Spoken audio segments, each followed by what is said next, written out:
Right, well, the first thing to say is that it looks like the blog is converting to a vlog. From a web log to a video log, because it's still on the web, but well, what I'm going to try now anyway is uploading videos, sort of diaristic videos. Simply because it takes so long to write something, anything decent. And so many ideas I had over the years which I've never written because I just haven't had time, or I started and they just remain as some draft of a few paragraphs. So hopefully this way at least there'll be something regularly, much more regular, which is what I want to achieve. So it's a bit of a substance over style, I think, would be the motto of this. I'm using, as you can see, not the highest tech camera equipment for this, but this is Greece, this is crisis, so this is what we have. And hopefully, what I've got to say compensates for the lack of brilliant cinematography. So anyway, this is Parea. The nearest beach to central Thessaloniki, about 20-25 minute drive. See that? I mean, this obviously with this camera you can't see much of it. We're looking towards Thessaloniki there. So you go basically round the bay, past the airport, under the mountain there. That's Mount Kortiatis. That's the tallest mountain in this region. It's about 1,200 meters. Has some sort of radar station at the top. And this is the beach. It's a blue flag beach, which means it's some high quality, which I think is fair enough. It's got a lifeguard. It's got a beach bar. It's pretty good facilities. The showers, all that sort of thing.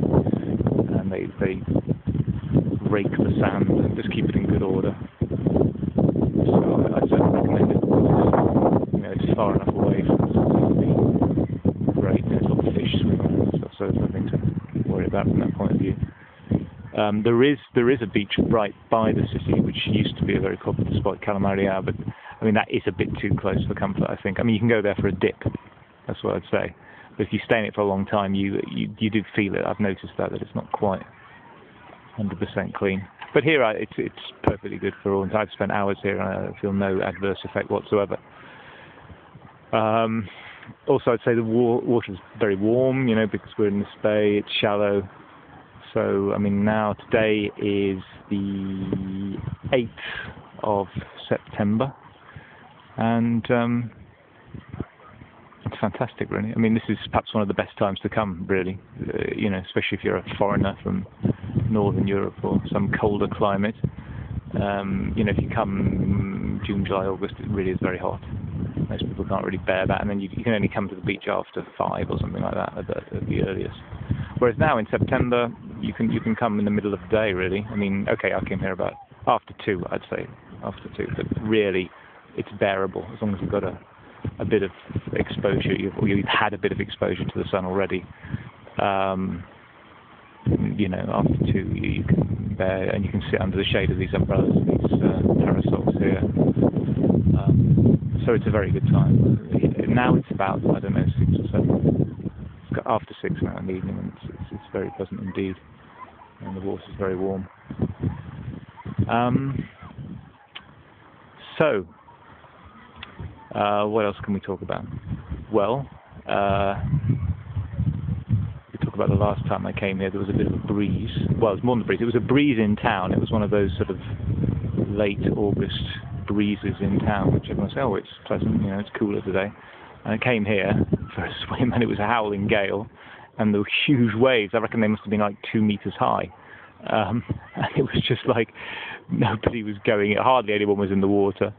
And the little beach bar here, there was a few hardened sunbathers, but it was like being on the side of a ship in a storm or something. The spray was just coming over the sand, and the water spray was sort of flying through. And it was amazing, these people who just had to sunbathe. Because there was a bit of sun still, despite all this. and I can remember there was somebody asleep there, and it was like, you know, somebody on a sinking ship asleep. That sort of atmosphere. I went into the water, and it was a bit like, I suppose, the surfing experience. This thing of the wave breaking over your head, like a wall of seaweed. All the seaweed got churned up.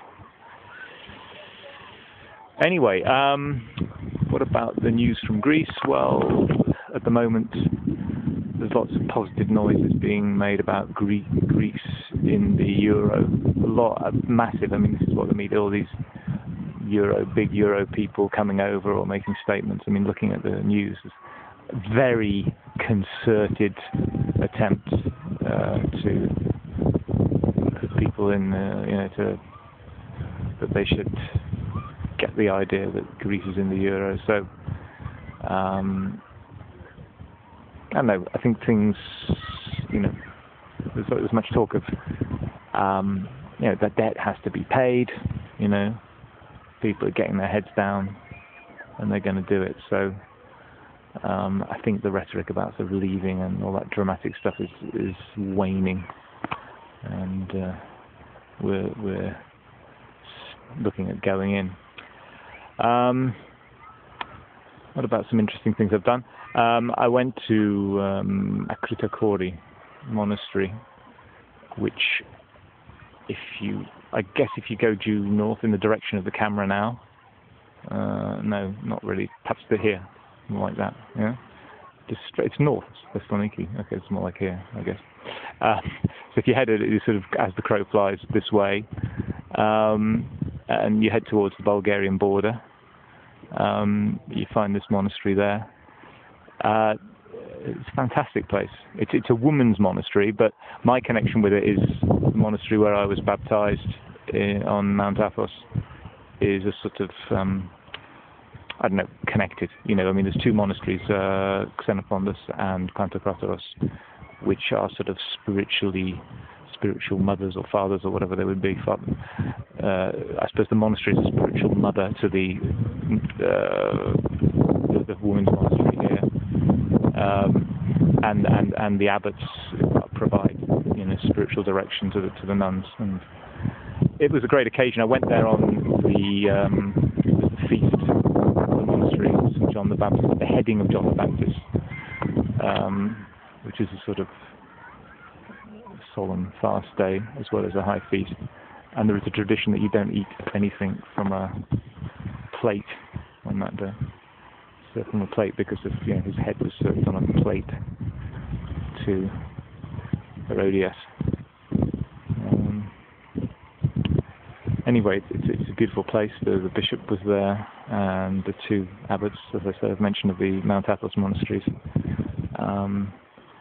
And they've built a new Akritokori, that's the sort of reception rooms building, and more importantly, the new church. But both of them are very beautiful. The church is in Byzantine style. It's very, very impressive, both inside and outside. And the Akritokori equally so, very, very spacious with beautiful iconography. So it was a very sublime event.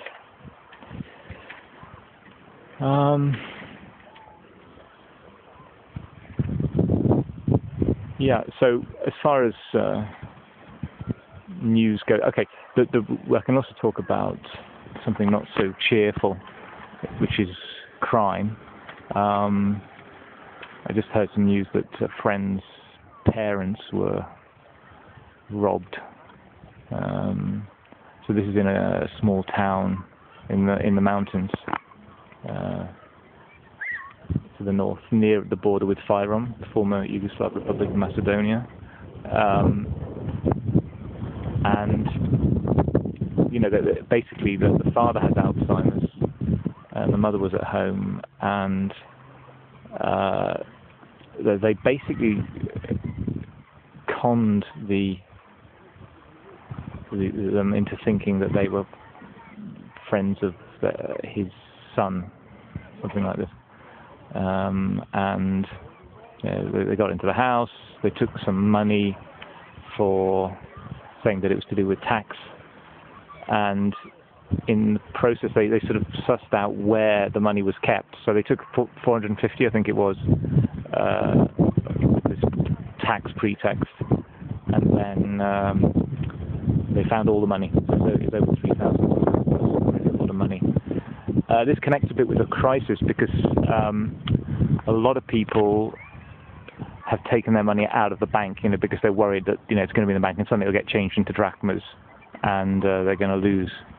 So I don't know the exact details of this, but it is one factor behind people having large sums of money at home. So they're keeping their euros as their hard cash. But the main thing here is really the human cruelty of this. This is such a common thing. Yes, I mean, as far as I know, it's quite a regular event. But they prey on the old and the feeble, and it's quite shocking, really. So this is what you get more of, in these sorts of